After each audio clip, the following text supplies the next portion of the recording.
Begin with our wildfire watch this morning. Thousands of acres have been scorched in the western United States, and there is no relief in sight.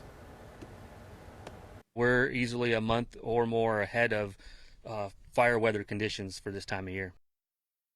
In fact, from the beginning of this year through June 11th, more than 833,000 acres have been burned. Nearly 27,000 fires across the United States. Now, during that same period last year, it was just over 658,000 acres and more than 20,000 fires. That's according to the National Interagency Fire Center, which is also tracking 25 large fires in 8 states right now: Arizona, New Mexico, Florida, Utah, Oregon, Nevada, Wyoming, and California. 7 of those large fires, unfortunately, they're right here in Arizona, including the Telegraph Fire, which has burned more than 100,000 acres. That's right. It's burned for more than a week now. Crews are trying to make progress here, but it's a losing battle right now with containment numbers falling. We want to bring in our Carla Navarrete. She's live for us this morning near the fire with more on this. Carla, the heat, the dry conditions, all of this is making it really tough for our fire crews.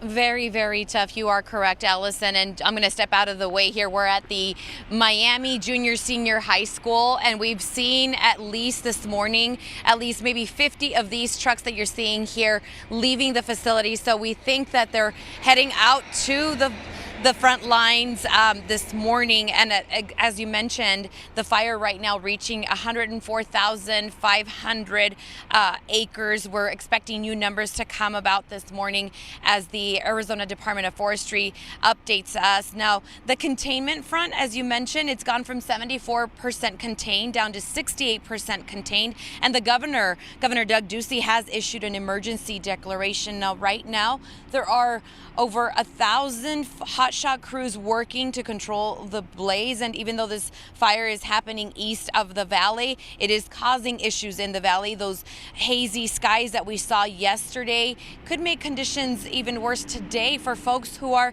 especially having some breathing conditions such as asthma. Take a listen.